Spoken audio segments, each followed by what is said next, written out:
Right. Good morning, everybody. I'd like to thank you all for coming. Read all this? What's it Um, say? I started reading some. on this Can we get the beautiful clip notes from June Ken? morning. He could just tell us. So clerk, could you please Just give call us the the short meeting version. to order? It's executive committee, June 7th, 2023. You're no help. Allen, Allen present. Bates, Bates here. Berman, Who's here? Davitt, Eva's here. Ford, Board president. Gums, Caius, Is present. Kenyon, Lewis, Who is here? Linder, Linder here. Molina, Molina present. Sanchez, Sanchez present. Strathman, Surges, Surge is present. Pepe, Tepe here. Huron. Here. Yeah. All righty. Mr. Linder, could you lead us in the pledge?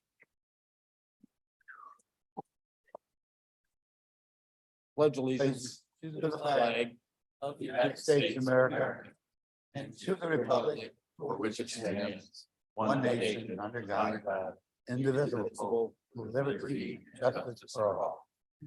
Oops, Chaparral must be here. Voices. And the flags from our elementary school submissions are still flying. Flying proud. May I please have a motion and a second to approve the minutes of May Madam 3rd? Chair, I would ask for unanimous consent for the minutes of Thank you, 2023. May 3rd, 2023. Thank you. Granted. Any objections? All in favor? Objection. Aye. Okay, Without objection. Without objection. thank you, sir. Objections. We're ready for finance. Please. Will this be your last presentation to us? Let's see if we can stump her. Madam Chair, public comment? Yes, absolutely. Oh, public comment. Do we have any public comment? My apologies. I jumped right over that. Thank you. Erica just signed up for public comment. But tell, Erica, tell us how much you're all going to miss us, right? Is there any public comment? None online? All right, Erica, please. Good morning. I don't have anything further to add. Our reports are in the agenda packet for you this morning. If you have any questions, I'd be happy to answer. All right. Questions at all on this? No? Well, I think, once again, we'll see you one more time at the board meeting, but I want to extend our gratitude for all of your hard work. I've witnessed you working at night. I've witnessed you stressed out. I've witnessed you relieved. And I've witnessed how well you brought your team together in very trying times. So thank you for all of that. We will sincerely miss you. It's been my pleasure. Thank you. Yeah.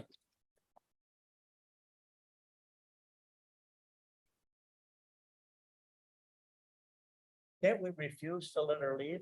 Yes. There we go. So moved. We've reconsidered. Yeah. You're not going. Makes sense to me. Nice try. Julie? Good morning, everyone. So our office has released a couple of press releases this month, including the Long Meadow Parkway Bridge funding, the flags lowered to have staff here at the Government Center for Canine Hudson, the fabulous Fox Water Trail getting a national designation, and the Doberman Road groundbreaking. We also submitted articles to the submission section of the Daily Herald for a couple of things, including a Kane County probation officer who was awarded for excellence in his position, and a couple of other health fair things that the health department needed help with. I've also been working closely with Veterans Assistance Commission for the Ride and Cane for Veterans program, which will be coming out next week, and grant applications for veteran service organizations. I had the wonderful opportunity to go out with Miss Gums and Miss Lewis to clean up behind East Aurora High School. They worked with students. There were citizens' complaints that they were responding to. The citizens were wonderful to work with, and it was a nice opportunity, and we wrote a nice story about it in Kane County Connects. So I appreciated that invitation. So Public Information Office. We've been pushing out the Kane County Connects newsletter for a year now. We continue to grow our subscription.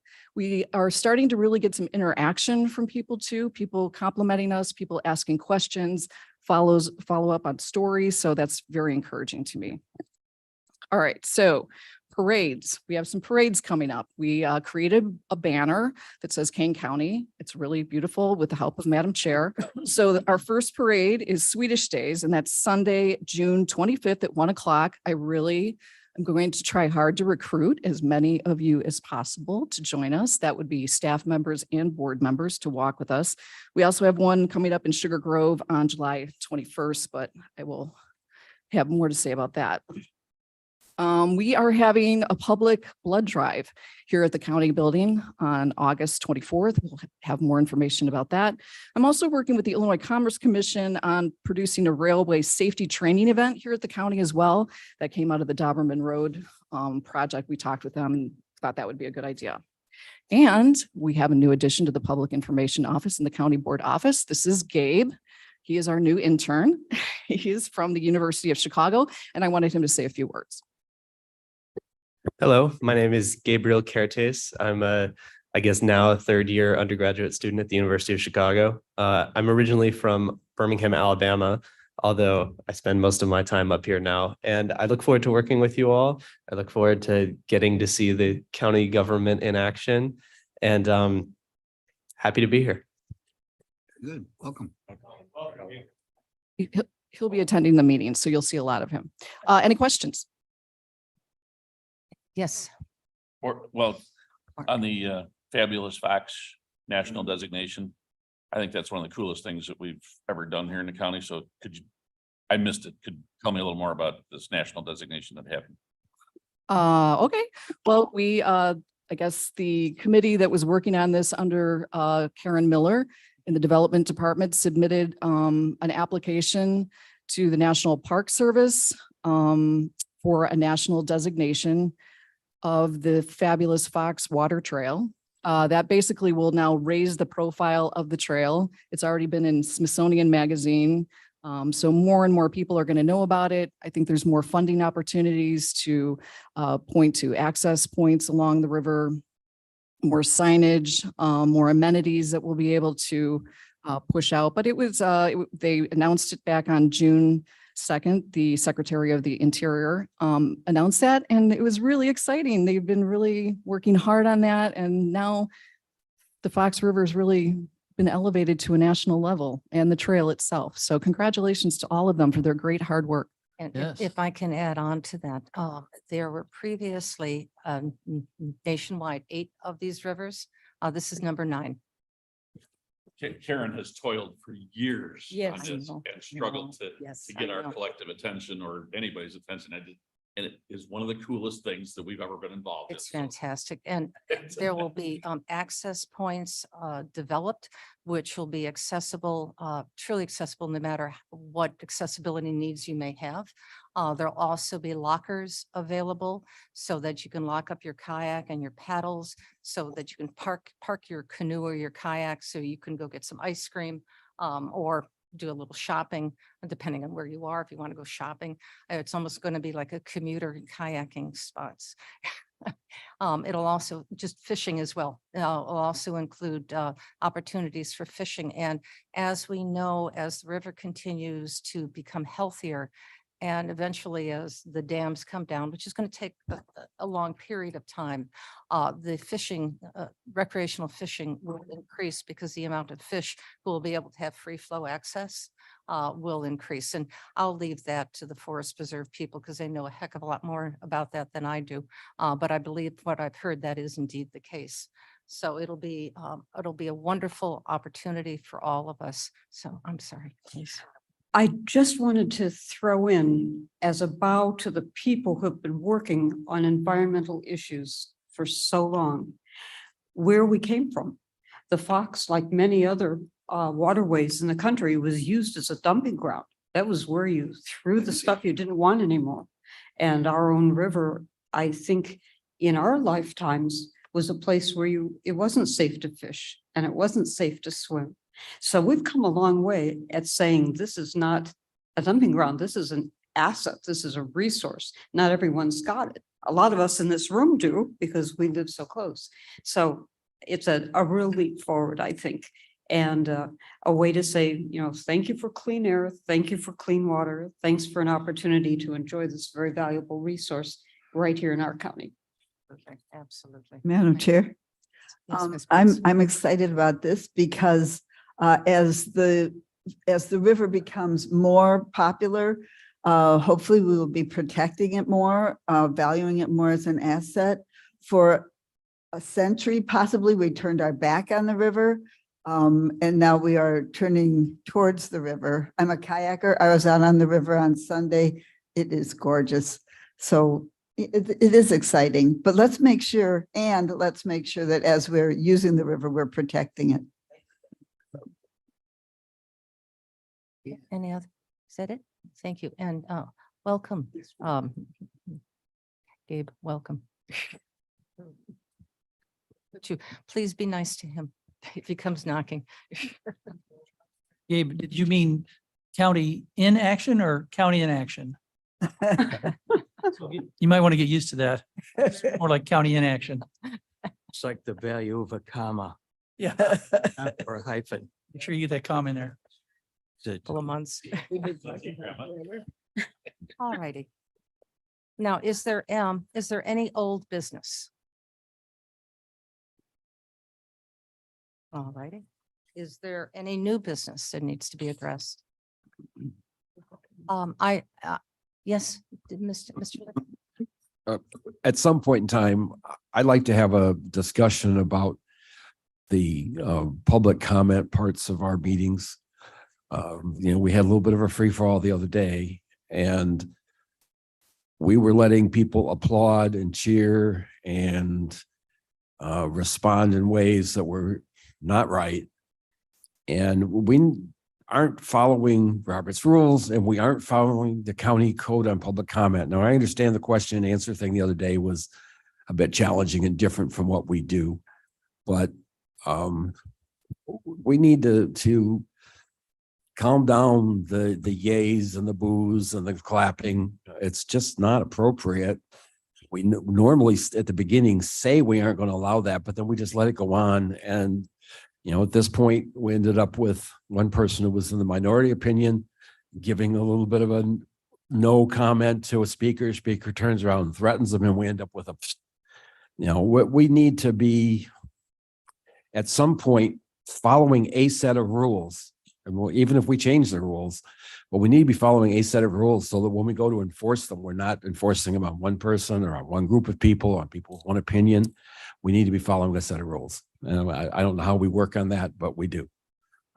Thank you for that comment. I have shared with the state's attorneys, taking a look at Robert's rules of how we're appropriately supposed to put together our agenda items. And it was suggested that after we get, because of the tension regarding the issue of the midterm elections or the municipal elections, municipal, that it was suggested to wait to let that get through. Yeah. And then we will change it appropriately. So what will happen is that any comments that are to purpose of the meeting will be held first. And again, that's at 5 minutes, because those are comments that we will be voting on.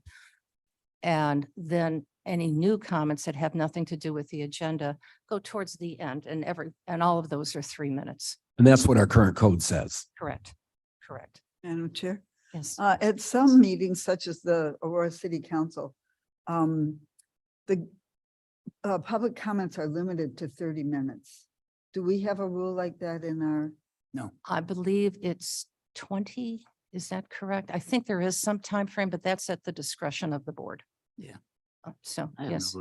State statute that requires the county board to sit with. Microphone. Boards and hear. Public comment does not specify a particular time. It says that the business of the meeting comes first, and it's left, I think, to a rule of reasonableness as to what is an appropriate limitation, but clearly a limitation is allowed. One other point, if I might, Madam Chair. Yes, of course. With respect to Mr. Linder's comments, while the parliamentarian under Robert's rules is theoretically able to occasionally raise matters on his own volition, generally it is supposed to be driven by the members of the body. So if there is concern that a meeting is not proceeding with proper order, it would be incumbent on a member of this board to raise it by point of order. Those have to be done contemporaneously with the offense. You can't say, I want to make a point of order that 3 meetings ago, somebody was out of order. But it would be appropriate if it's felt that a speaker or a visitor in the audience is out of order, that can be formally brought to the attention of the chair, which could then take appropriate action, and the board itself could take appropriate action. Thank you. Thank you. Yes, sir. Kenyon, I noticed that quite often that people make 4 or 5 comments. They'll come up to this the other day, and that's, why don't we just limit them to 1? 1 shot. If you don't get it, sit down. Well, that had previously been the tradition. Well, that's in what my it should be, experience. because we're here all day long, somebody, and they're just mostly mean spirited, mostly. And one more time. Oh, yes. With what Mr. Kenyon said, and what you said, Madam Chair, we pretty much have some rules in place. We just aren't coaching ourselves on them and then enforcing them. Hard to raise a point of order when you're not sure exactly what the rule is. So we just need to kind of put it down on paper and agree to a structure that fits the code, fits the law, and fits our needs. Well, it is in the code. So with your permission, the executive committee, let's keep it the way it is right now for June, but starting in July, we will change it so that we will follow proper protocol. Madam Chair, could we ask that a white paper, maybe 1 piece of white paper, be written up by, I don't know, public Our services? state's attorney obviously can handle that because it is Could part of our we have code. a briefing Sure, on that? we could do that. Thank you. Thank you. It'd be much appreciated. And that's a very good idea. Thank you. We are on Mr. Linder, thank you so much for your comments. Well said. Thanks. And very appropriate. I'd like to just share a little bit regarding the Long Meadow Parkway. I will not be long.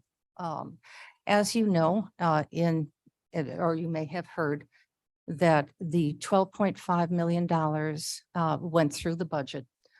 We were going to keep it quiet. We were suggested to keep it quiet until actually today, because I was waiting for the governor to sign the budget, which will be happening today. But Mr. Senator DeWitt got very excited and leaked out some information on a Facebook post, and that went viral. We had to step back and correct it because no, indeed, we didn't get an additional $17.5 million, which we received from last year's budget. It was exactly what we wanted, was 12.5. What happened is that that money of 17.5 was reallocated in this year's budget, just in case, because we have not yet received the money from last year's budget. We'll be getting it in this year's budget. So that money had to be reallocated. And the additional $12.5 million will come in the same kind of procedure that we had last year. That'll be a DECO grant, which will eventually come in, and our transportation department will complete the application. It will be submitted, and then we will accept the money once it's given to us with great enthusiasm and excitement. So we are still having to go out for the additional $5 million to make it 35 million. $3 million of that will hopefully pass through the art committee, because we had talked about that. And the other $2 million will come through a partnership with Cook County and McHenry County. So that's how we'll have it closed, and we'll have the entire $35 million probably allocated for the bridge, maybe by the end of next year. So that's what'll happen. So I have, and I will formally thank everybody at the board meeting because it was a team effort. So, but that's just a quick update. Sorry, folks. Yeah.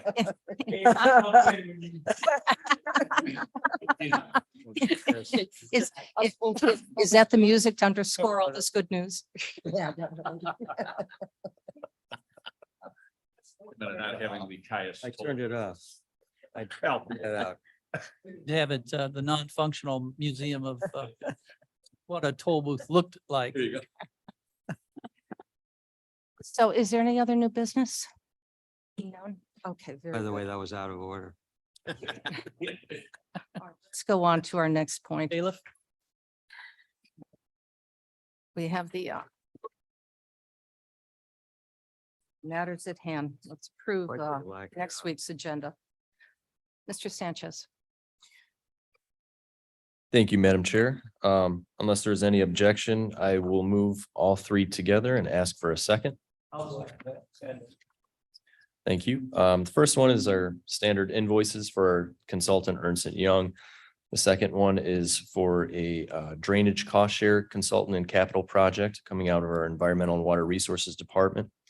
And the third one is a newer grant that is similar to an old one. It's for the Northern Illinois Food Bank to assist all of our countywide food pantries. So before we did a grant program that allowed for this larger organization to receive funds as well as all of the other smaller food banks and food pantries, in the county. This is going to just fund the umbrella organization, Northern Illinois Food Bank. And they are going to use this to provide for the next, I believe, 3 years, food for our food pantries. I'll take any questions if anyone has them. Otherwise, that's it. Do we need a motion? Yes, we did a motion. It's Moose or We got a- second? we got a second. motion. Mr. Motion and Kenyon. a second. Oh, isn't it and please, sometimes we go through this and it's a month and it seems like it's been 6 months. Don't we have to approve each one separately? Not for Oh. this. We're Not just on this? putting on the consent agenda unless there's something somebody wants to pull off for discussion and we just do that separately. Is Otherwise, Traditionally, I think Approved one at a time, we've done one. one at a since time. I've been here, that I'm Oh, just I, relating my Just building experience. the We consent we do agenda. it all at once. Madam Chair, Yes, Mr. Berman. we discussed, or not discussed, but we mention each one of them, Mhm. but we don't vote on each one of them. We voted on the, That's right. Okay, but normally we go through and mention each one or read what each one is. That's all. okay, all right. So with that, clerk, please call the roll. Alan? Alan, I. Bates? Bates, yes. Berman? Mr. Berman? Yes. Davis? Yes. Ford? Caius? Caius, yes. Kenyon? Yes. Lewis? Those yes. Linder? Linda, yes. Molina, Molina, yes. Sanchez? Sanchez, yes. Surges? Yes. Tepe? Deputy President. Passes. Okay, passes, Ms. Bates. We have a resolution from Energy and Environmental authorizing a statement of support for the state nominating Interstate I-88 for their alternative fuel corridors designation. Ms. Ivy Clea is on Zoom here if you have any. I would other move that, or questions. did you move it? I would move it and I'll second that. Caius? Is there any discussion on this? None. Oh, Ms. Clee, you have it all easy. the purpose of this is there is money in the IRA, the Inflation Reduction Act, to create electric vehicle infrastructure corridors along various main highways and interstates. And we have to get this approval, this designation of Interstate 88 as an alternative fuel corridor to get the funding to create these, to fund EV charging stations along all of our exits and, access points. So it's a very good idea. All right. Nothing else? Clerk, please call the roll. Alan? Alan, I. Bates? Bates, yes. Berman? Yes. Davis, Yes. Ford, Caius, Guys, yes. Kenyon, Lewis, Lewis, yes. Linder, Linder, yes. Molina. Molina, yes. Sanchez, Sanchez, yes. Surges, Tepe. Tippy, yes. Passes. Mr. Berman, you ready? Excuse me, Jordy. Oh, thank you, Mr. Doherty. I was having trouble with my microphone. My question is, why are we only doing one highway instead of all of them? The other ones are done already. Okay, thank you. 90 is already done. Okay, thank you. Is 355, has that been taken care of as well? Just curious. I know it's not in Kane. I don't know for sure. Ivy, Miss Clee, do you know if 355 is already designated as a corridor? Is she still on that? King County. Not Can you our, guys hear me? I was just curious. Yes, go ahead. Yeah, I don't know about 355. I know I-90 is designated, but I-88, when we were looking with the Department of Transportation, will probably be the main interstate that King County will want to look at applying for funding for that interstate. Right. I'm just curious to see if 355, Mhm. because many of us take it. I'll find that out and get Okay. back to you. Thank you. just not in Kane County. Not in Kane County. I'm just curious. Okay, thank you, Miss Clee. High five. All right, Mr. Berman. Thank you, Madam Chair. We have 21 items under finance. I would like to take item number 4, the authorization approval of a formal budget policy out of the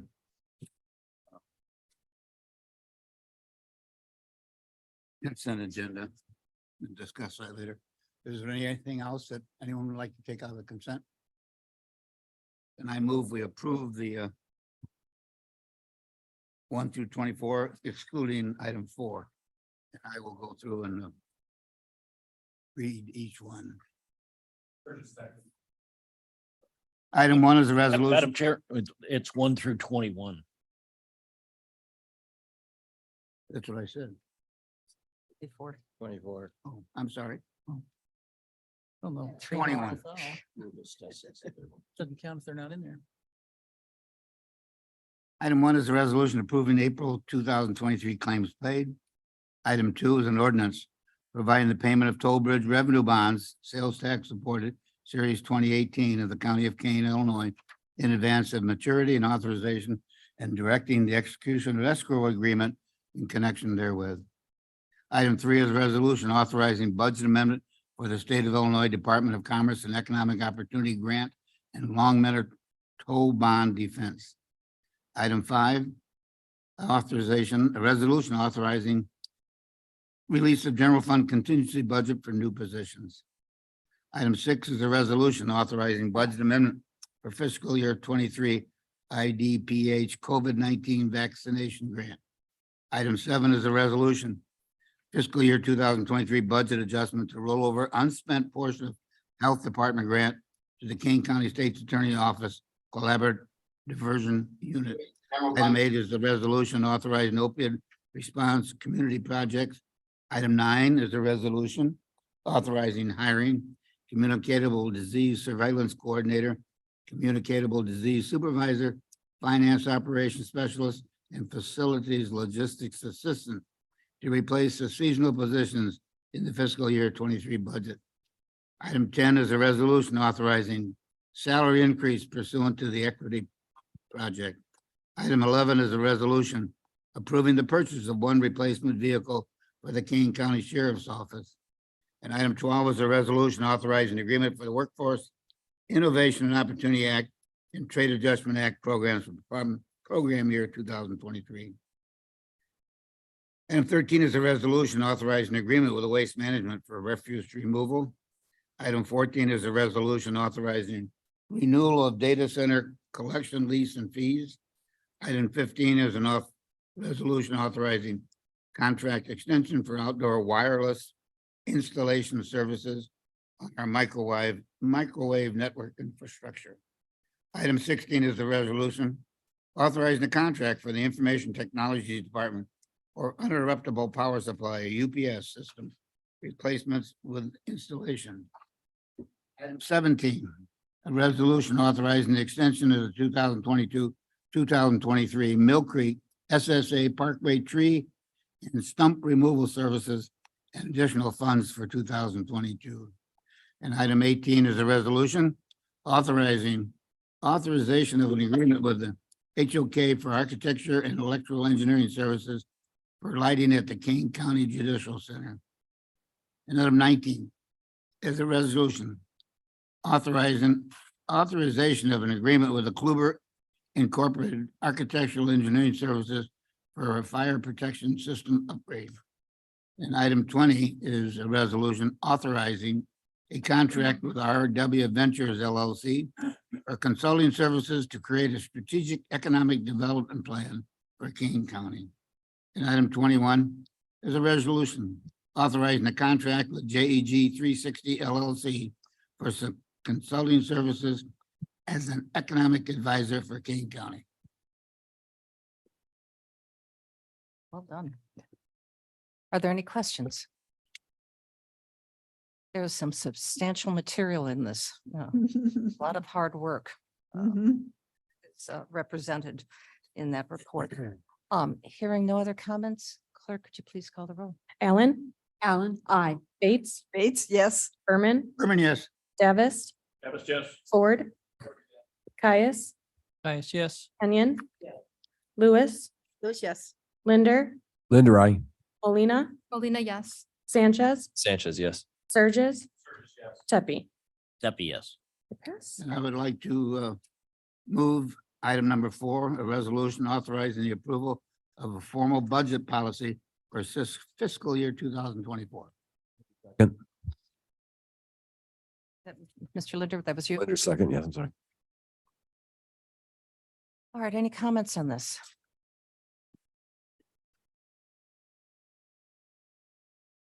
Yes. Madam Chair,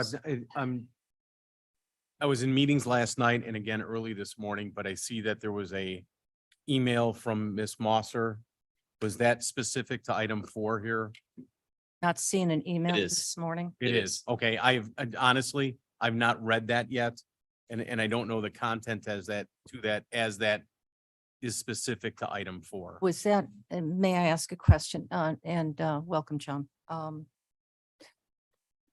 Is that email sent out last night? I have one at 6:07 PM, or was it this morning?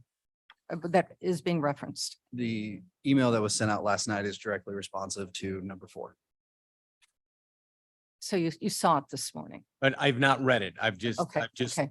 Just- I had wanted to make sure late there night wasn't meetings and another one. early morning meetings. Gotcha. And I saw that as I'm sitting here and saying, how can I vote when I haven't read this yet? And so I'm, if you would like to give a synopsis of it, that would be great. If not, just move on. So. I will defer to the board. If they'd like a synopsis, I can go ahead and give that.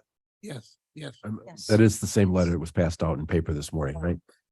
Believe so. Yeah. I don't know if it was passed out, but I would guess so. It is. So the synopsis is the following. We made a couple of quick red line edits to the newly amended proposal that was sent over to us. It was sent over, I believe, on Monday. We hurried up and turned around and got a review of it.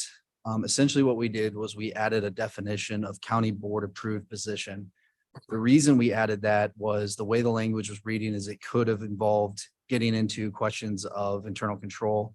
By doing the definition, it only speaks to positions that you all are allowed to involve yourself in by statute. So for example, the statutes that are listed in the lower part of that paragraph speaks to that. What I will say is the memo speaks to the usage of those statutes, and the concern by our office and particularly Madam State's Attorney is those statutes have not been updated. And probably, I think the SA one is from 97. The public defender one is from 93. And if I remember correctly, the sheriff's statute, which designates the number of deputies by the county board, I think it was 06. The concerns that we have with that is that essentially what the county board and the electeds have done is through the annual budget process have essentially allocated what the number would be based on need. And thus have gone away from the usage of these statutes being applicable for today. needs for either the sheriff or the SA or the public defender's office. A prime example of this would be if you look at the public defender statute, the most that a public defender can make, which would effectively be the first assistant for the public defender's office, would be $45,000. So it's clearly not applicable to today or how the budgets are currently being used. So our caution is if you want to go down this road of using those statutes as a means of reviewing those kind of position numbers, you would need to most likely update those statutes. So that's the concern we kind of portrayed. If you want to have any questions as regards to that, the red lines are pretty self-explanatory. If you have any questions, I can answer those. But the concern is if you're going to use those statutes, they need to be probably more applicable to today. And I think if I may, just as a follow-up to that, I have asked, and Mr. Frank and I spoke yesterday, along with Mr. Ford, that this has been something that I have asked to have this updated, the county code updated since, well, 2.5 years ago. So the essence of this is important, but certainly the update needs to happen as efficiently and as soon as possible, especially if if this policy does get passed. And then we can start attacking the rest of it at a bit at a time, because some of the county code is completely antiquated. And it is time for it to be refreshed and renewed so it reflects current policy. Yes, Mr. Linder. I absolutely agree. There's just things in there like gender words, such a kind of, they say he, they should say they, or the chair or whatever. And then there's some stuff that we just aren't doing. I'm very enthusiastic about getting it fixed, but I think we want to caution that the first run through is fixing it, but not necessarily changing meanings. It's getting things in line, bringing it back and say, if there's a meaning we need to change because maybe to fit our current practice, that's different from cleaning up language and straightening things out. And it's a caution, but I'm enthusiastic about seeing that happens. Madam Yes. Chair, if I could Oh, continue yes, the question that I had. absolutely. So I'm kind of feeling like I'm playing mom against dad here a bit. If I'm recalling this properly. Are you going to be the bad child? Yeah, I would be the bad child, right? So Ralph, you came up and said, hey, listen, this is a set of rules that we want to run this budget by. The state's attorney's office came back and said, hey, wait a minute, we disagree with that in substantively. And now we've created a list of specific items. So my question to you, Ralph, is what is your response to this? Does this change significantly what you were trying to do? Is this okay with you? In which case we're okay to vote on this. Where are we standing at? I just don't want to rubber stamp this. That puts me on the spot big time. Trying to vote on it. I mean, yeah. I am okay with the two changes that don't change the intent of the original paragraph that is written. I am not okay 100% with the position control. Again, in state statute, in my own personal opinion, not a legal opinion, I do not believe personnel is part of the internal control of an elected official's office. And we've always marched that way at McHenry County. The state's attorney didn't have an issue with it there, but so that's the only part. I do believe the county board personnel is your biggest cost to your budget. It takes up probably 65 to 70% of your budget. And it's such a huge cost. I believe that the state statute segregates out what's internal control and what isn't. And again, I think contractual commodities and services clearly states there's internal control over it. Personnel is always addressed 3 sections down in all of the statutes I showed you a couple of weeks ago. So that's the only paragraph I'm still having a little issue with. But again, we have not had time to further discuss that issue. And I think that's still on the table for discussion. So if it's on the table for discussion, I don't know how we're voting this and advancing this today. Equally so, I had questioned whether the state's attorney was the correct office to be reviewing this, since they have skin in the game on this, and should we have an outside counsel be reviewing that? And I did see from Ms. Mosser, who I respect, implicitly saying, no, we don't need an outside counsel on this. Yet I almost feel as if I'm uncomfortable. No matter how I vote, I'm going to disappoint one of our professionals. And that really puts me in an awkward position.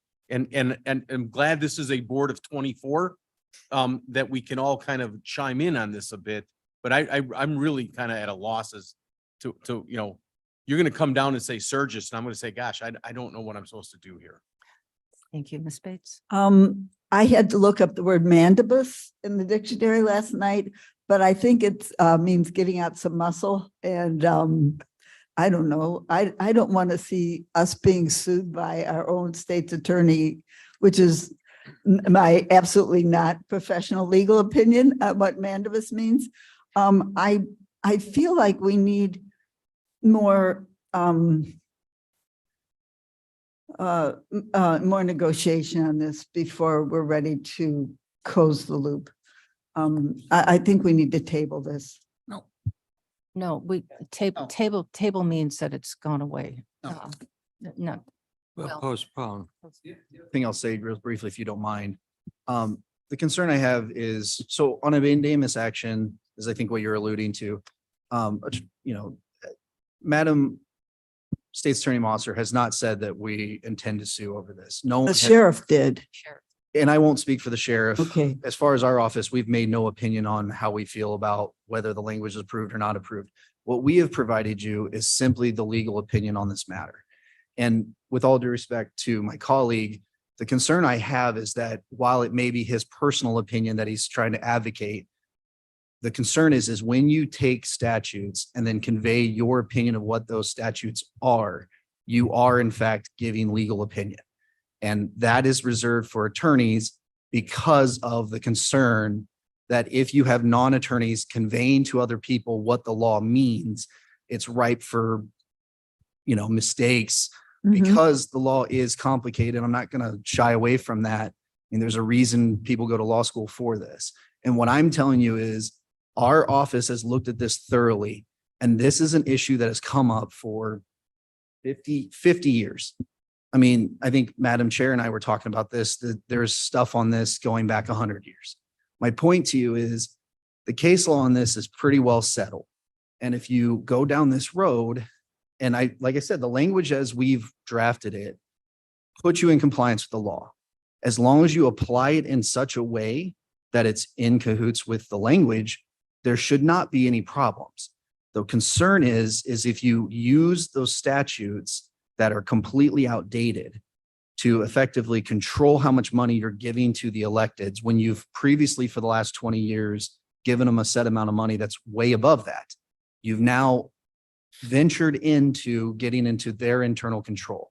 So that's the concern we have. We're not saying that the language we have portrayed, as long as those changes are made, it is legally allowed. My concern is, and the only reason we bring this up is we want to caution you that the application of this could be in violation. So however you guys want to handle it, I'm happy to answer questions. But that would be our position. May I just clarify what you said, the application? We are talking about the specific county codes that are antiquated. That is correct. So wouldn't it be appropriate if we had a footnote to this so it could pass through, noting that this is going to be revised post haste? The only thing I would caution to you on that kind of stuff is you would effectively be putting something into law that has the contemplation of we're going to fix this in the future.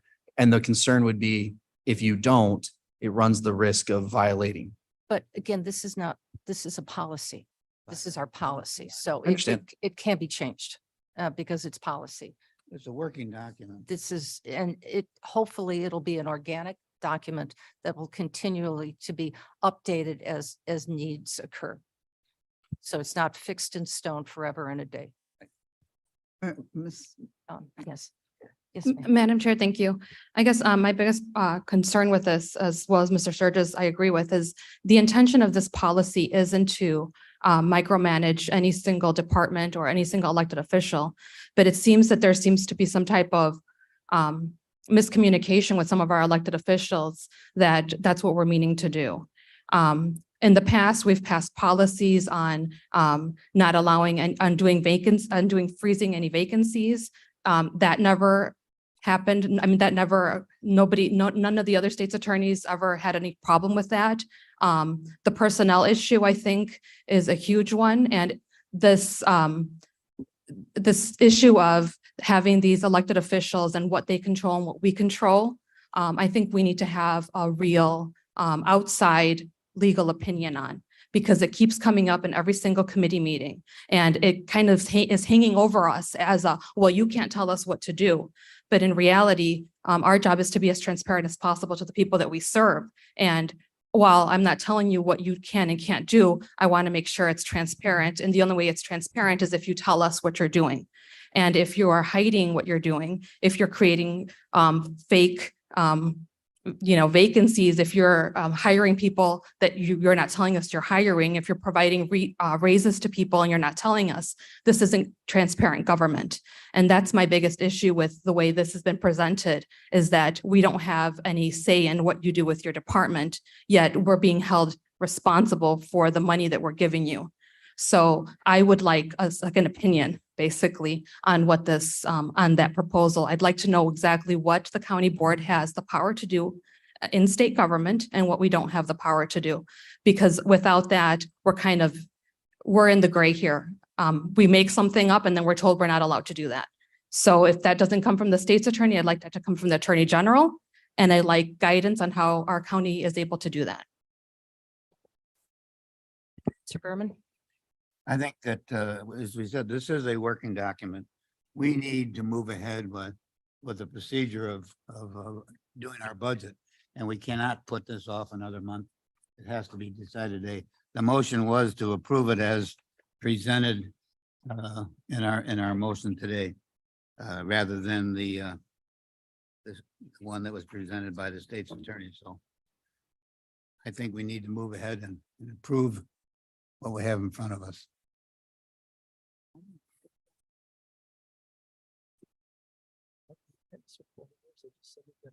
Yes. So I did read the stuff last night. I did too.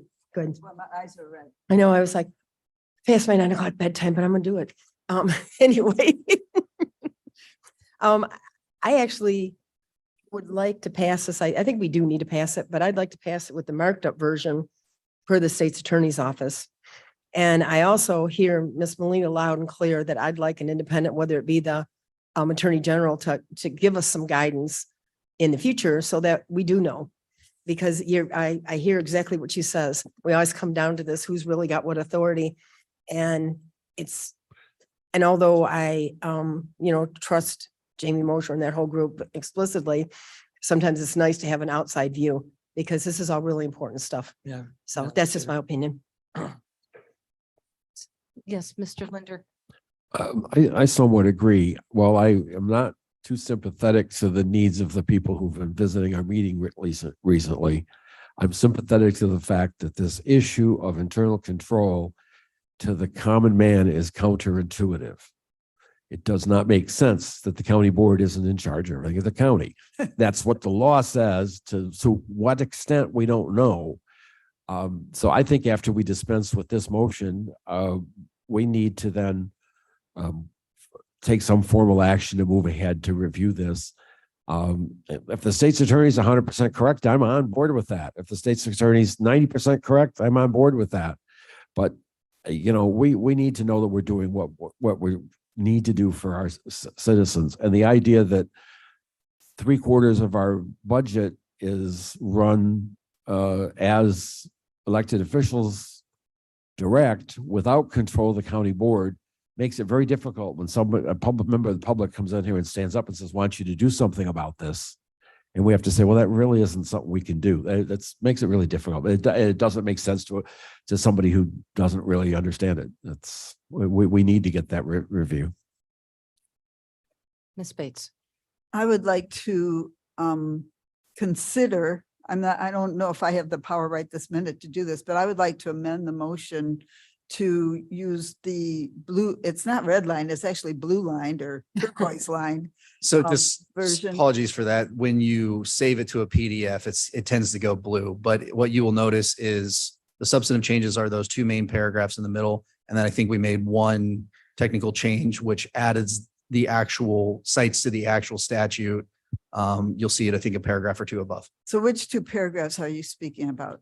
Wage Uh, adjustment is very bluish, county board approved positions, Yes, that one. And I think also position control.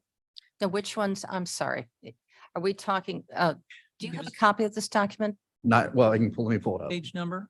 here? So wage What's adjustments is the one I'm referring to where we cite to 2307 of the Kane County Code. And then county board approved positions is the main one. And then positional control. So if you look, the highlighted stuff is not our edits. Highlighted is something that came to us as highlighted. The specific, what looks like a red line, but is actually a blue line, I guess, in an incidents is what our changes are. So if you look under county board approved positions, we provide a definition right off the beginning. And then it's kind of a cascading change anytime it says county, county board approved position. We made it capitalized, which is a thing you do when you make it a defined term. So that way it's specifically referring to that definition. So everything that's bluish is added or changed by the state's attorney's office? Everything that is effectively like a blue line, not the Is added. highlights, not the, yes. So there's underlined blue and there's highlighted blue. The highlights were changes that were made after one of our recent meetings. Okay, You know, you've changed it several times. I Thank you, think I sir. have like 10 different versions of it. okay. And Which so is- we wanted you to see the blue highlights that we made Uh-huh. the changes. The blue font is what the state's attorney has added. So Blue anything, underlined font Yes. is state's attorneys. Okay. Not immediately clear. Okay, a county board approved position means county positions that are not within the office of an elected official unless otherwise provided by Illinois State's attorney. So here we come back to Ms. Molina's comment that we don't know what the heck is going on here. Well, not Illinois State's attorney, Illinois statute. Illinois So the statutes that we're referring to are later in that paragraph, which is 275, 275.1, 275.2, 276, and I think 281. Those statutes are the ones that allow you to determine the number of SAs, public defenders, and deputies. So in this case, county board approved positions would be those positions of electeds, as well as the actual departments that are directly under your control. And those are the ones where the compensation is past, reflected from many, many years past. Mhm. Yes, Mr. Tebby. Madam Chair, Tempe here. First off, I'd like to say that I completely agree with Ms. Molina and with Mr. Linder.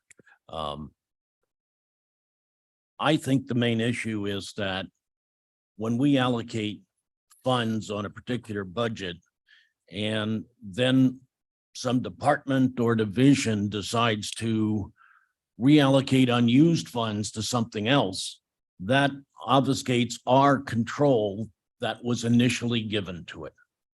And I think that that's what really needs to be defined. And I'm sure that the state's attorney or any other department wouldn't want us to have more control than we have now. But I think that's the real issue. We've got a real tight budgeting situation. And when a department either uses money in a way that isn't appropriate, or when a department says, we always give money back, that to me is not effective budgeting. We need those kinds of controls and we need to participate in those kind of controls. So I think that we've got maybe a week to work on this, but this needs to be passed. This needs to be passed now, not next month, because the budgeting issues need to be worked on now. It does. Thank you. It does. It does. We're behind, but we're not behind intentionally. It's because of circumstances. Mr. Ford. actually Sergio just answered had the same question. One is what is prohibits us for moving on? sorry. What is stopping us from moving on with the budget, with or without this? We actually have to have this. Yes, and Ralph, do you want to come up and speak to that, the process, or Erica?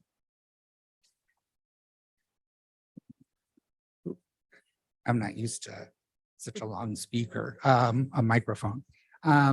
Sir, the reason that this is vital for us is so right now I am working on forecasting all the personnel expenses so we can start calculating the IMRF and the Social Security and the health insurance. And so with major changes, not having a policy and waiting to see what's going to happen means we're going to have to go back and recreate wheels. And that is why we were pushing so hard to have this approved back in early May. Because the longer you delay, there are certain things we just can't do in the budget until we know the wish of the board. All right, thank you. I actually don't have any problem with the changes that have been made by State's Attorney's Office. I did read through this. I probably need to read through it again after all that came up today.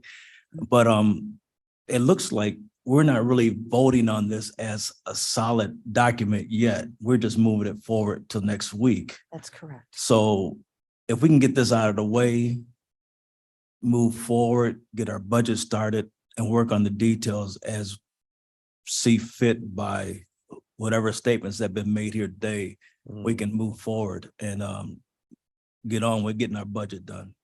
Thank you. Yes, sir. That last comment led me to believe that the answer to Mr. Mr. Galvez, Sturgis didn't. The answer that just came sounded a lot like we really could go ahead and work on it.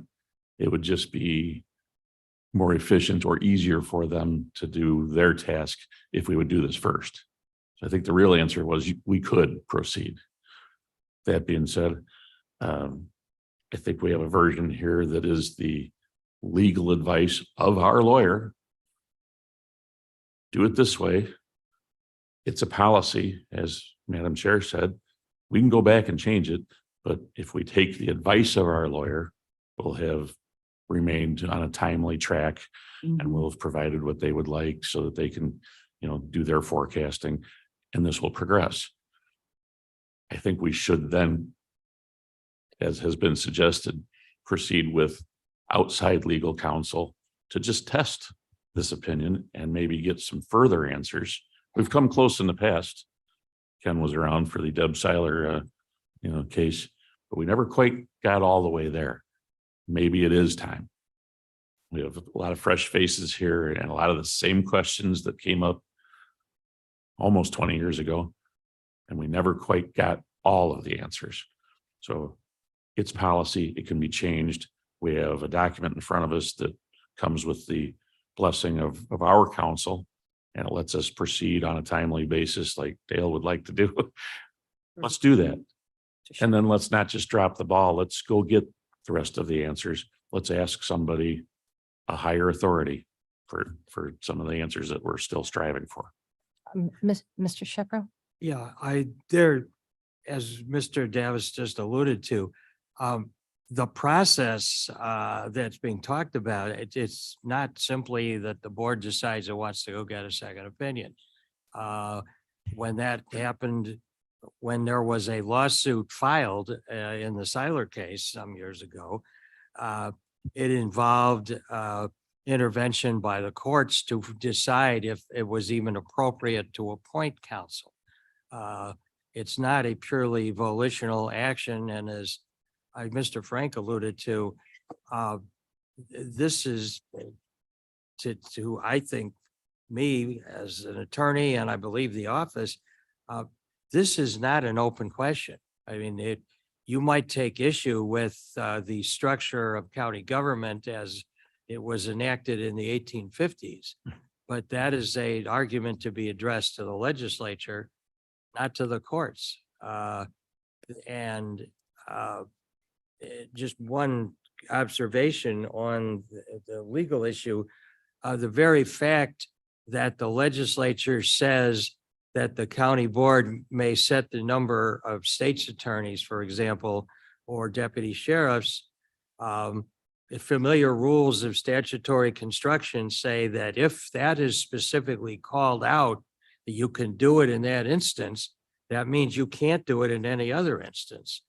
So the thought that there is somehow waiting out there for a court decision that says, yes, personnel is not subject to internal control, you are going against a half century or maybe even more than a century of precedent. You know, you can lobby in Springfield for it, but whether it's you like it or not, the law is pretty clear that the attorney for the county board and is the state's attorney of the county. And that, not a legal opinion, just a practical opinion. Those who were around at the time of the Seiler case know what the result of that was, which was a no change to the existing law and outside legal bills that were close to $1 million. So if I, Ms. Bates, I know, But one other point, I think I'm not sure if it's clear which of these versions has been moved. I wonder that. Neither one. Yeah. Officially. no presentation, the original one that's included in the board packet, not the version from the state's attorney. Okay. This is for our consideration. If I could just follow up, please, on the issue of outside counsel. I did ask our state's attorney for if we could have a second opinion. She summarily said no, that she is the state's attorney for the board. She is the board's attorney. And I believe, I hope I am not misquoting, but memory serves, that she said in order to get that, you'd have to go to court and go through a lawsuit. And then we could ask for opinion. So if that is something that the board would like to proceed with, we can do that. She is the only legal opinion allowed for the board to consider.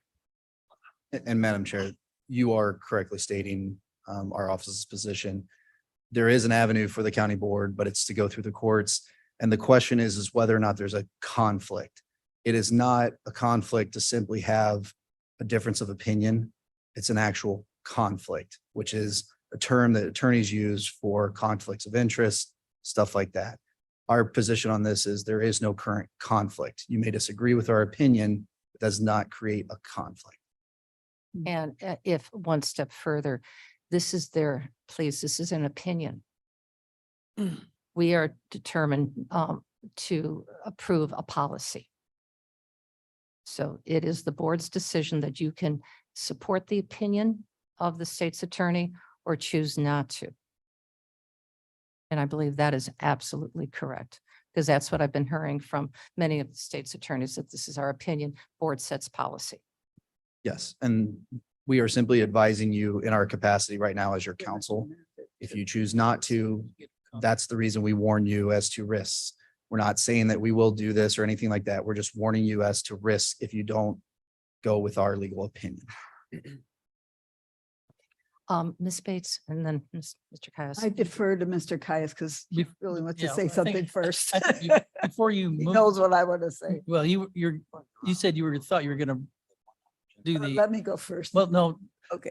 this would I be, recognize if Mr. we Caius. adopt the amendment, which he's about to propose, then is our accountant here, will you have to go back and change things, or is this, you can still operate and not have a problem with, you're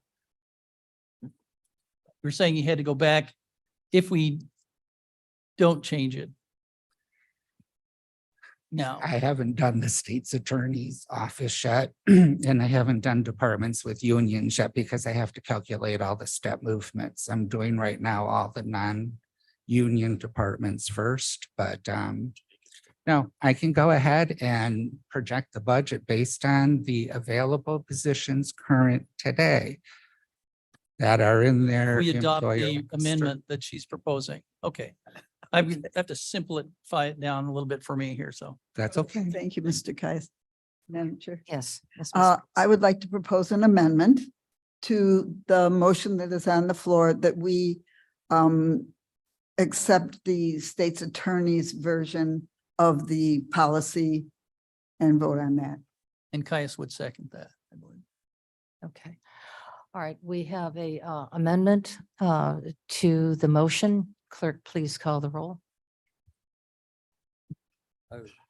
We have discussion on this? We should have What is discussion. the motion on the floor is to substitute the version that was approved at finance or No. state's attorneys. attorney. with I the think to state's include the attorney's language, changes. I think to include the Okay. state's attorney's language, which is written in Okay, so blue. we We could amend it to read like this one. Same thing. we can read it. Should I? Just for point of clarity, the version that was approved in the finance committee is a different version that was presented to you today. Correct. And then what That's we correct. did was we even amended the the provision that was presented You to want me to you vote now? today. So there's essentially three versions. What my understanding of what's been asked is for the version that includes our most recent edits to be included that was presented to you today. Correct. So is it, and Erica, just, I know you're gonna Yes. correct me. So the finance committee, at the finance committee, there were recommendations for changes. Those recommendations have been implemented in the document that's in your book. Now, the state's attorney, in the meanwhile, has come through and given you another version. So this is a revised version of the version that was requested by the finance committee update from the original version you have. So right now, let's call her version 3. I'm the Version second to 2 is Blair. in your book. Gabe, there's a quiz. You got all this? Which, did I say in action? So can the motion be to just substitute all previous versions with the one that we've been handed this Yes, morning? I think that's what you were That'd trying be to a do. That is today. correct. Yes. Clean way to do it. So without the amendment then? No, with the amendment, that's version 3. Well, we have to vote on it was moved that for version 2. That was the one that was moved, right? No, Originally. I'm sending it to Blair. Blair, I just sent you. the way I read her movement is that she's essentially asking to approve 3. Version 3, this one, Mr. Caius. Well, but that was an amendment. We already Oh. moved the first one, didn't? The amendment is to substitute one document for the other. We moved, no, you're absolutely correct. We moved the second version. That's version on the 2. floor. Correct. There's a vote Her now. amendment amends it with those things in To it. this version. 3, So we vote on the amendment, which then, and then we vote on 2, which will give us 3. correct, Correct? accurate. You got it. You got that? Gabe? There it is. The You're vote gonna be would then tested. The vote would be to amend, and then the vote would be to pass. University of Chicago's got nothing on board. All right. Good passes to go back south already. Going back to Bama Roll Tide. Do we need to read out loud? Yes, I should will read it. I will read it, please. The underlined blue, I think. Okay, so this is, so it's on page 3 of version 3. It's a blue lined. And the following is what the change is going to be.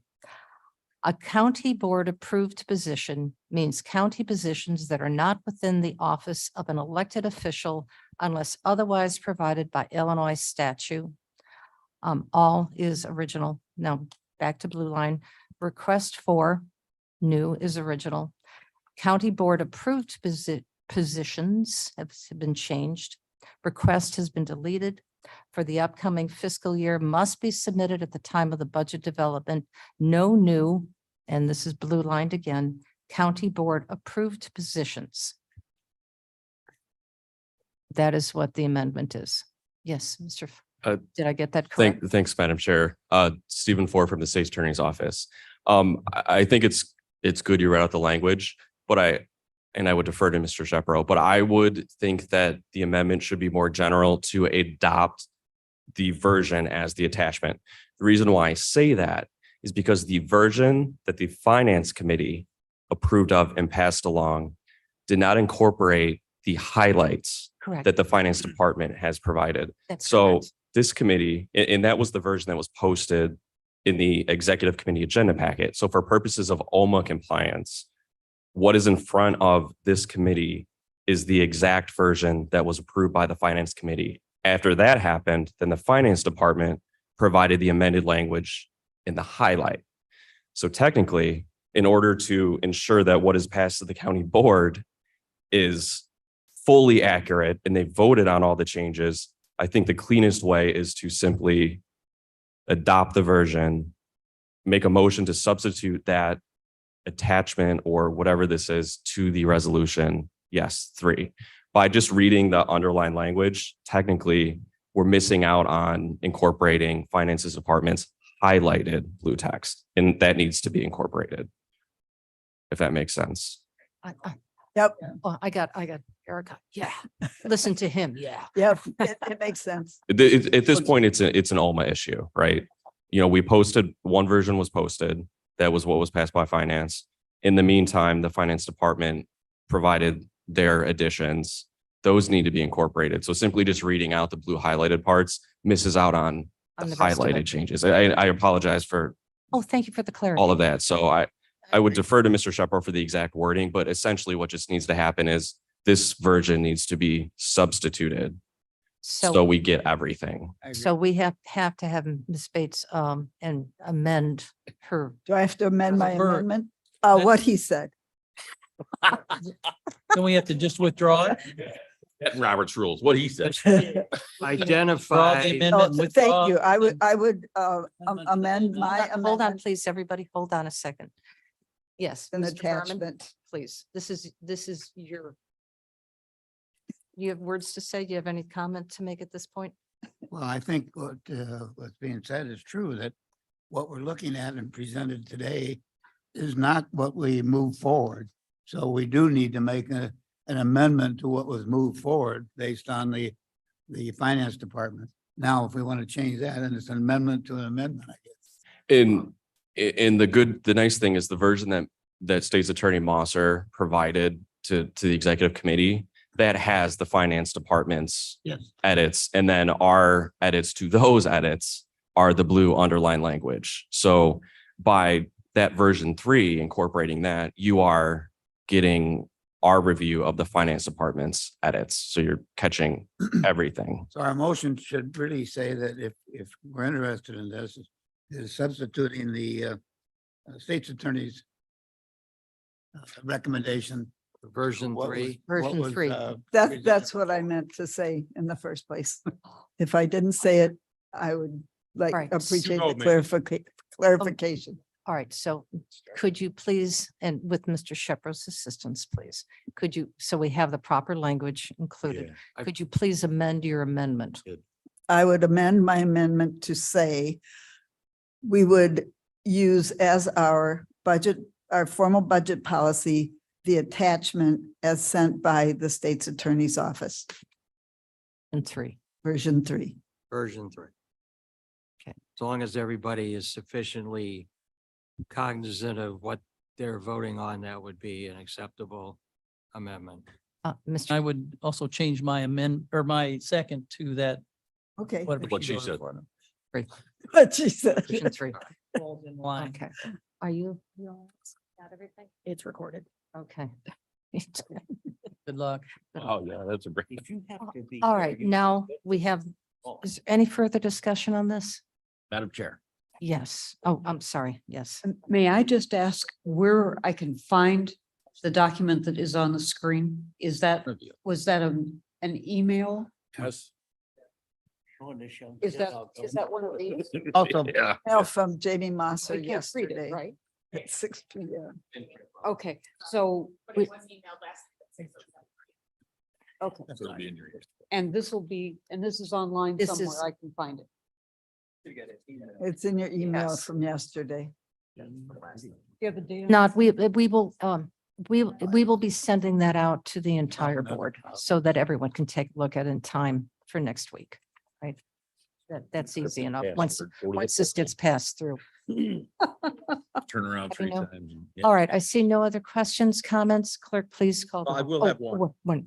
Just making sure that I understand when the state's attorney's office says that there's no conflict in this, that when our elected offices come in with a very legitimate statement of, we will sue you. I don't know how else to interpret that than being a conflict. So So, I mean, I don't know what we seem to be tap dancing a bit, but I'm just telling you, I took that very, very real. Conflict is not like a Different kinds of pejorative conflict. conflict. It's a conflict of interest analysis.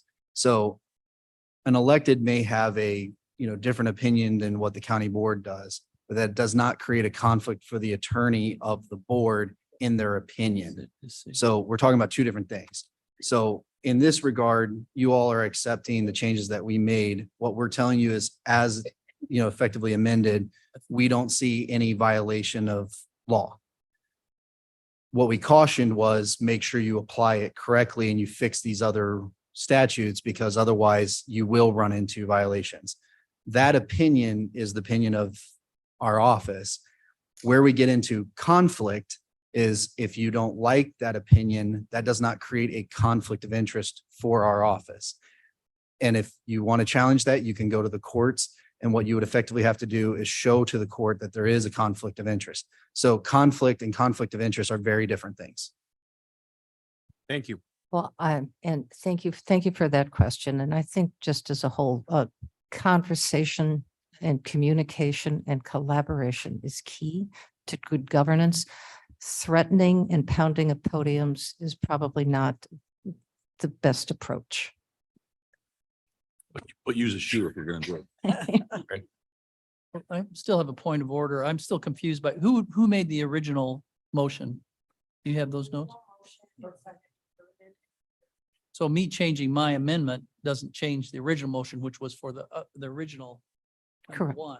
But we're about ready to vote on the amendment. And which will then, we will then be able to vote on the revised amendment. Revised, Which was not substituting, it's amending and then voting on it. correct. We were advised to substitute. The amendment is a substitution. You're amending to substitute the original language with the new language. That is On the the amendment. language here, so we'll vote twice, once for Correct, the that's amendment, Yes. put it in, and then once for the original, which is gonna then be version 3. Correct, that's accurate. All right. beginning. We ready to vote? Clerk, please call the roll. And this is on the amended resolution. Alan, Version 3. The amendment for the resolution.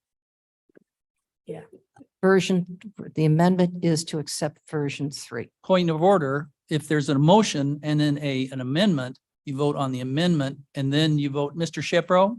That's correct. That is correct. That's what we're doing. Ken, Well, Ken. we're not voting on version 3, we're voting on the amendment, which then creates version 3, which then we vote on. Right. There's gonna be 2 votes, is that correct? There would still be a two-step process. Two-step I believe, process. yes. Okay, I'm sorry, I No, I apologize. think you're right. I'm just, That's fine. That's fine. That's fine. Good. We're all going. Steps being the original motion. we're gonna vote on the amendment. Right, but the original motion has been made and seconded, and now there has been an amendment to replace with version 1 Right. with the latest version. Version 3. Correct. Correct. Still 2 votes. So we say yes to the amendment, Yes. then we go back and vote as amended. So Right. it's 2 steps. Okay, Yes. that makes sense. Wow. That's exactly what we're trying to do. Okay, so is everybody ready? Yes. Okay, clerk, please call the roll. on the amendment, Alan, Alan, I. Bates, Bates, yes. Berman, Berman, no. Trouble. Davis, Davis, yes. Ford, Ford, yes. Caius, Guys, yes. Kenyon, Yes. Lewis, Lewis, yes. Linder, The new yes. Sanchez, Sanchez, yes. Surges, Yes. Tepe. Steppy, no. Passes with 2 noes. And 11 yeses. All right. Now we're back to the motion As amended. as amended. Is there any further discussion on this? Seeing absolutely none. Clerk, please call the roll. Alan, Could you come back to me, please? Bates, Bates, yes. Berman, Berman, no. Davis, Davis, yes. Ford, Caius, Guys, yes. Kenyon, Yes. Lewis, Lewis, yes. Linder, Linder, yes. Molina, Sanchez, Sanchez, yes. Surges. Abstain, no. No.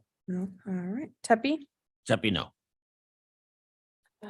Motion carries with, And Alan, oh, I'm sorry, and Alan. Bethany, Alan, no. Motion carries and passes with 1, 2, 3, 4, 5, 6, 7, 8, 9 yeses and 4 nos. Good. All right, very good. Thank you all for the robust discussion and our state's attorney and our finance department. Thank you for your stewardship through this. We're not done yet. We're just starting out. And Erica, you can't leave. And Mr. Berman, thank you very much. Thank you.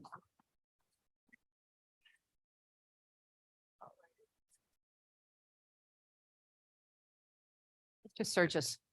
Human Services has 2 items up, resolution amending Chapter 2, Article 3, Division 3 Ethics of the Kane County Code, and resolution amending the jury duty policy with the Kane County Personnel Policy Handbook. I will motion both of those. Linder, seconds. Okay, is there, I'm sorry, give me a minute. Moving quicker than all of you.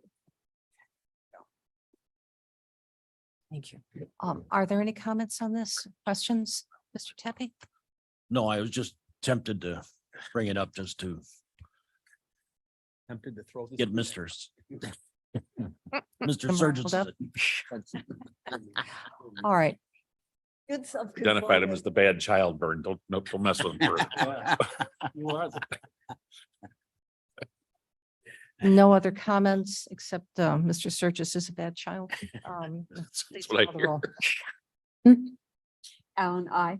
Bates, Bates, yes. Berman, Berman, yes. Davis, Davis, yes. Ford, Caius, Guys, yes. Kenyon, Yes. Lewis, Lewis, yes. Linder, Linder, yes. Molina, Sanchez, Sanchez, yes. Surges, Just yes. Tepe. And my choices are Yes or no, sir? yes. Vince, thanks for all your hard work on these. Appreciate it. Mr. Sanchez. Thank you, Madam Chair. Today we have one resolution before you from the Public Service Committee appointing additional members to the Board of Review. Our Supervisor of Assessments, Mr. Mark Armstrong, is here. If you have any questions on this, otherwise I will make a motion and ask for a second. Kenyon would second. Questions? Hearing none. Mr. Armstrong, we're fine. Clerk, please call the roll. Alan, Alan, I. Bates, Yes. Berman, Yes. Davis, Davis, yes. Ford, Caius, Yes. Kenyon, Yes. Lewis, Lewis, yes. Linder, Linder, yes. Molina, Sanchez, Sanchez, yes. Surges, Surges, yes. Tepe. Tepe, yes. That's very good. Mr. Davis. Good morning. For transportation, we have 11 items. I will move all 11 and ask for a second. All right, thank you. Number 1 is our Adopt a Highway program. We have 2 new applicants and 1 renewal. Number 2 is an IGA with the folks at CMAP, 46,000 and change. Number 3 and 4 are both grants, so good news there. DCEO, right? The first one is Randall and Big Timber, about $400,000. The next one, Long Meadow, the aforementioned millions of dollars. So yay. Number 5, actually 5, 6, 7, and 8 are all township road district programs. Hampshire, Caneville, Rutland, and Virgil this time. Number 9 is contract with AC Pavement Striping for urethane pavement marking, $356,000 worth. Number 10 is with deconstruction for Countryside Avenue widening project, $366,529. And last, number 11 is an agreement with the Chorba Group for on-call Phase 3 engineering services. We've lost help within the department and that doesn't change the need to get the work done. So This gives us the ability to contact somebody and keep the flow of work moving. It's not to exceed $150,000. Those are the items that we have. Thank you. Are there any comments on any of this? Dory, Yes, Mr. Doherty. I got a call from a constituent about, and I don't know if this is the right forum. If I'm in the wrong place, I apologize. About Adopt a Highway names, people's names that are on the highways. Apparently, there's something that's controversial up in Hampshire. I talked with Mr. Davis, and it seems to be pretty open. Should we be concerned about who's adopting highways, what names we're putting on those? Or is everybody just okay if anybody signs up to adopt a highway? I wouldn't go as far as saying that anybody, or that there wouldn't be anything that would, cause us concern, but at the moment, it is a pretty wide open door. It's inclusive. It's, the idea is for anybody that would like to participate to come forward.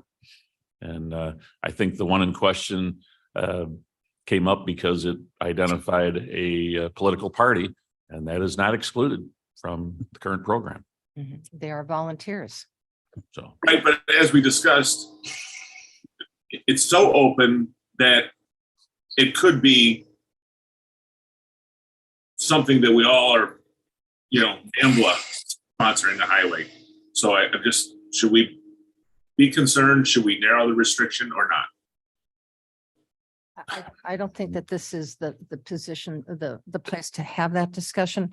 I believe that, Mr. Doherty, perhaps you can meet with Mr. Davis and either Carl or Tom from Transportation, and they can talk about the policy to you and get some research on it. And then we can bring it forward and define it if appropriate. That's fine. I'll have the meeting. I just wanted to know if anybody else on the board was concerned. If they're not, then there's no point in chasing it. Okay.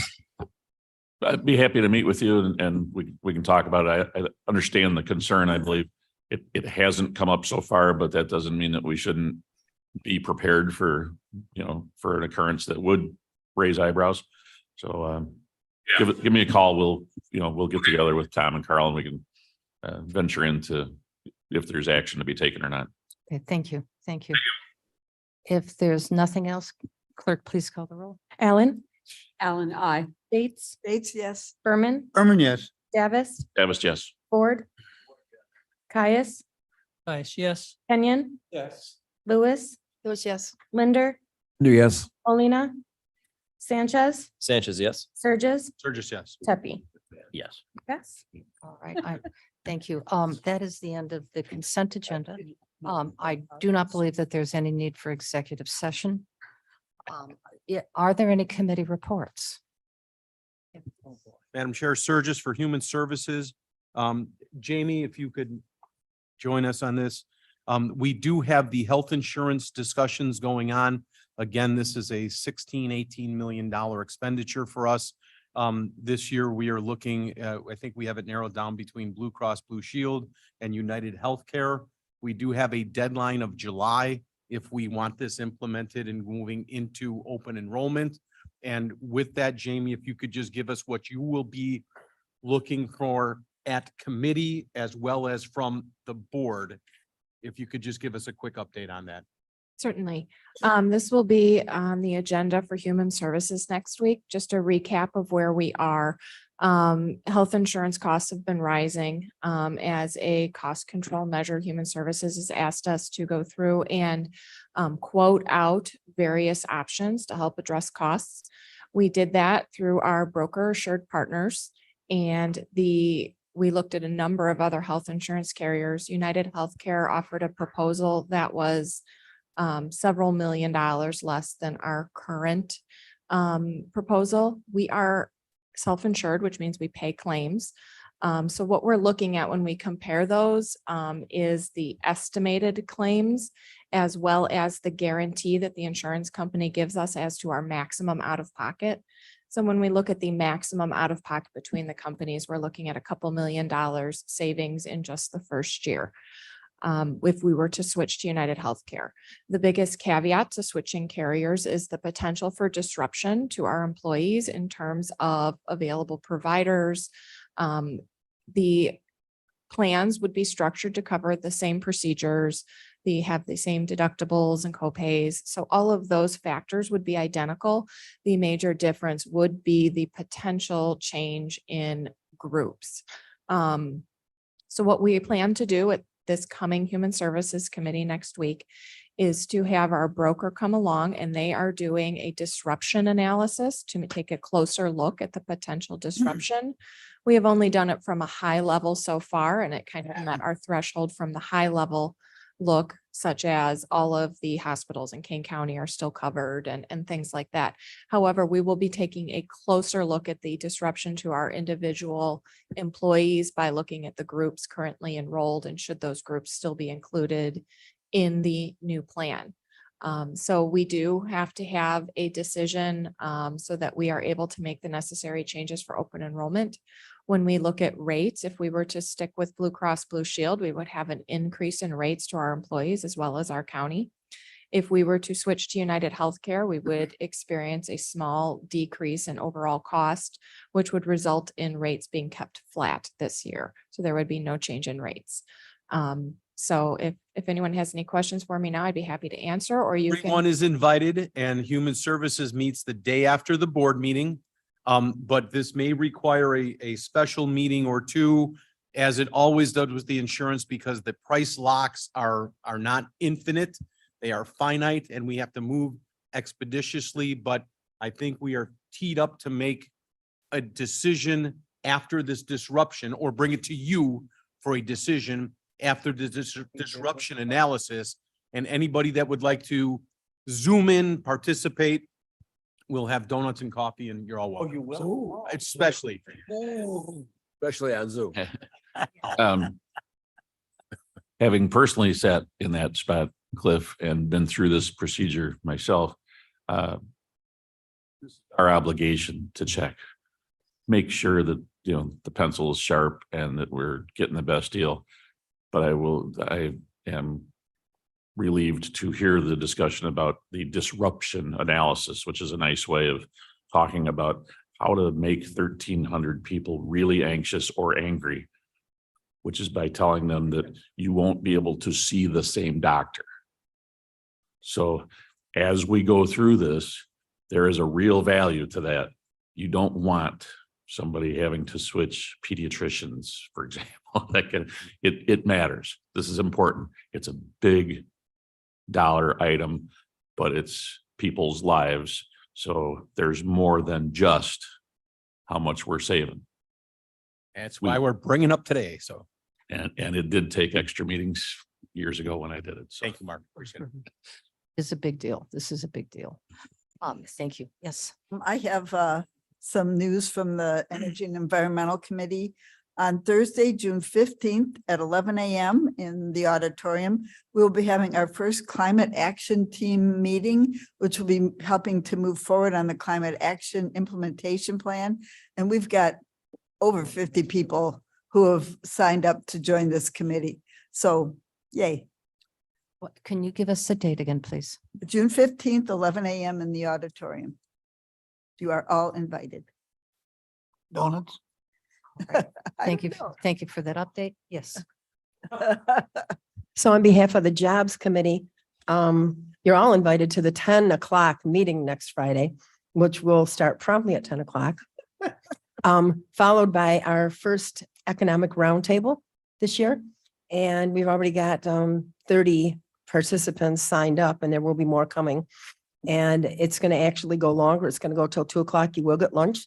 So if you have not signed up, we'll be talking, we'll have one of our new economic strategic plan consultants there talking, along with an update on the Chicagoland Economic Partnership, and some more on what's going on the RISE stuff, and then just a roundtable with all of our municipalities and our townships about all the things that they're seeing. So they're really good, and this one I think is going to be exceptional. We may have to move to a bigger venue. We might. And what is that date again? It's next Friday, the 16th, immediately following the Jobs Committee, so approximately 11 o'clock. And then it will go till 2. Wonderful. I'm looking forward to that. Yeah, it's going to be very good. Madam Chair. There we are. Yes. Thank you, Sanchez here. Just with the American Rescue Plan Committee, I know some of you follow what we're up to, and we've been on the search for a new program manager. So I'm happy to let you know that we've conducted some interviews, multiple over the past week or so. And I think we've found a candidate that we're comfortable with, and that will be presented next week at the county board for everyone. And we'll have that full discussion at that time. That'll go into executive session because it's matters of personnel. Yes, yeah. All right. Yes. I have a quick update too. So the JPS committee was tasked with looking at 2 different ordinances, amending the noise ordinance and amending the firearm discharge. So at the next JPS meeting, we are going to be reviewing an amendment to the ordinance for the noise discharge, for the noise ordinance, and also reviewing one for the firearm discharge. So if anybody is interested, please be at the JPS committee. Hopefully both of those ordinances will be online for review, and let's get our residents some relief that they've been asking for. Thank you. That is critically important. Thank you so much for that. Very well. Excellent. All right. Anybody else? Yes, sir. I'd like to move that we adjourn. It's been an exciting meeting. Second. Nothing else. This is why you all should be here in person. You don't get it over the phone like here. Sanchez will second. Oh, I think Mark already has had his hand up. Let Mark. You got it, Mark. Well, There should be no- All right. We have a motion to adjourn. Please, all approve. Aye. Aye. Again, all for coming. It's really